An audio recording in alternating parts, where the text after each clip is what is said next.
The former governor Kakamega County, Wycliffe Oparanya, is now resigning from William Ruto's government to serve in other capacity, and as today is something that I want to analyze today because I've received some intelligence that Wycliffe Oparanya will resign very soon and also will take the leadership of ODM party because they want to remove Oburu Oginga so that he can lead the ODM party that William Ruto bought from Wanga, Junet Mohamed Simbarati, Abdul Swamad Nasir, and also Oburu Oginga.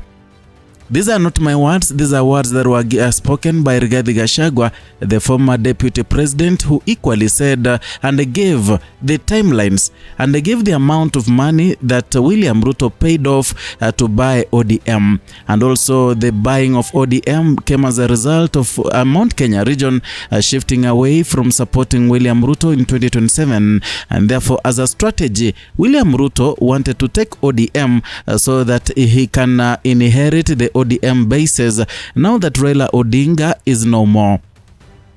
However, that plan seems to be backfiring, and now William Ruto and his people are back to the drawing board, and this time round they have equally strategized and also drawn another idea, another strategy, and yet another way and another plan of curbing and also getting the another term of presidency.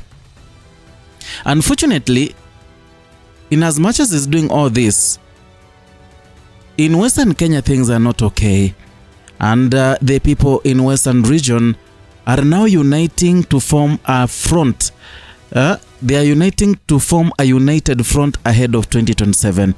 It is something that President William Ruto hates to hear, does not want to see, and equally is against it by all means. And therefore, President William Ruto has drawn a plan, a conspiracy, to make sure he is watering down the Sifuna influence in Western region. And this plan, he'll achieve it through the use of Wycliffe Oparanya. And there are many reasons why he did not pick on Didimas Baraza. He did not pick on other people like Wetangula, Musalia Mudavadi. He picked on Oparanya. You know, the likes of Wetangula, there is some point when they were so influential in Western region, the likes of Musalia Mudavadi. Yeah, they usually say that ukipata mmoja umepata mwingine free. But then the two people, there is a time they could give directions to the Western community. But right now, things have changed, times have changed, and equally, people's hearts have changed and they are pouring their hearts towards another direction. And this is something that William Ruto wants to curb. Therefore, he chose Wycliffe Oparanya, and he asked Wycliffe Oparanya, they made a deal. Wycliffe Oparanya will resign as the cabinet secretary in the coming reshuffle. Remember, there is a reshuffle that will happen so soon that we see most of the cabinet secretaries changed, and William Ruto wants to put people who will be looking for him votes. And remember, William Ruto likes people who talk, likes people who have a convincing tone.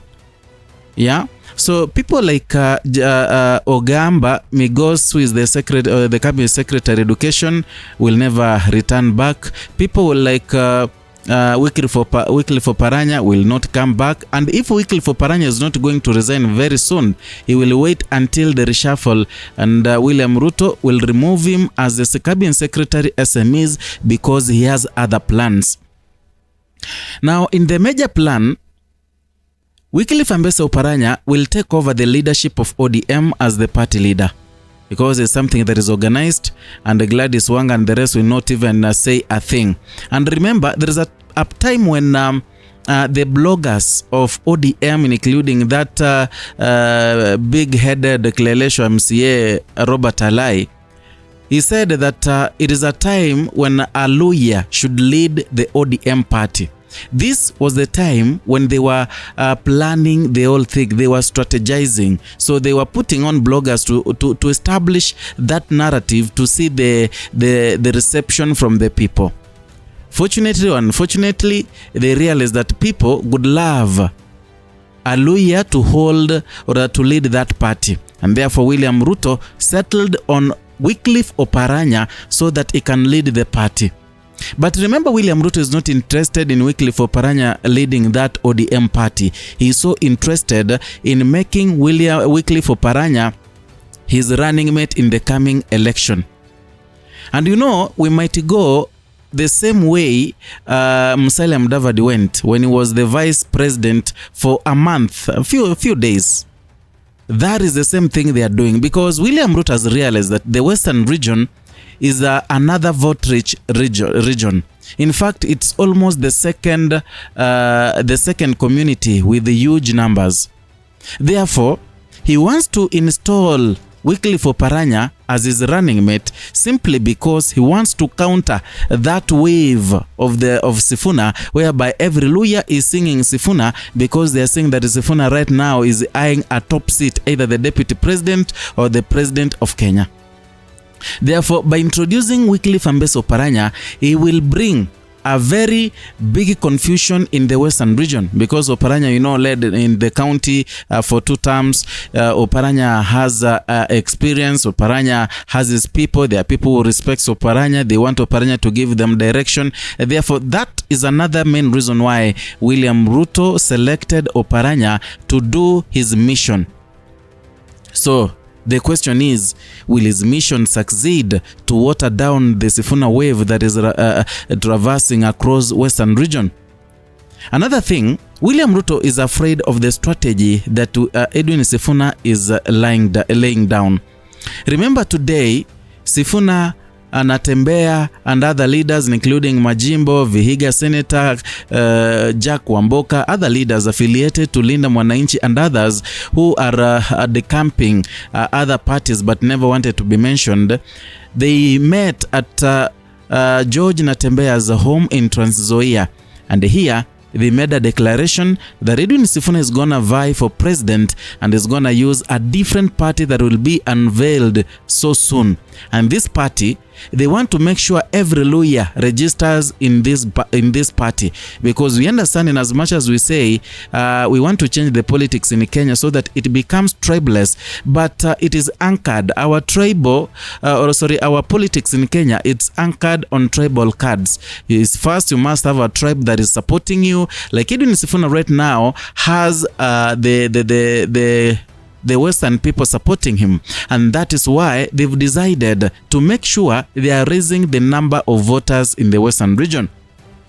Today, George Natembeya issued a decree, let me call it a decree, because he said the people of the Western region should register as voters if at all they want to be Sifuna. It's not a matter of saying Mimi ni Sifuna. He wants them to register as voters. And equally, they've managed to have the mobile registration, whereby people will be moving from house to house, from village to village to register people. Those who lack papers, including the birth certificates, the governor has ordered that those people, they present their names so that they can look for lawyers who will provide affidavits for them to have the ID cards, because they cannot joke with this opportunity they've gotten, and they want to present a Westerner, a lawyer, man to the front seat to face William Ruto, mundo kumundo. Now, I don't know, that is the reason why William Ruto wants to curb, because they realize that if he loses the Western vote, automatically Ruto will go to Sugoi and become an opposition leader as from 2027. Therefore, that is the same thing he doesn't want to happen. So I don't know what you think. Do you think the conspiracy by President William Ruto to try and bring confusion in the Western region so that to water down Sifuna's influence, will it work best for him? Write your comment in the comment section. I shall be going through all the comments, and here I'll know whether we are on the same page, and perhaps we can form a basis of whatever we're going to talk about in the next video. So if you are new here, consider subscribing, liking and sharing our content.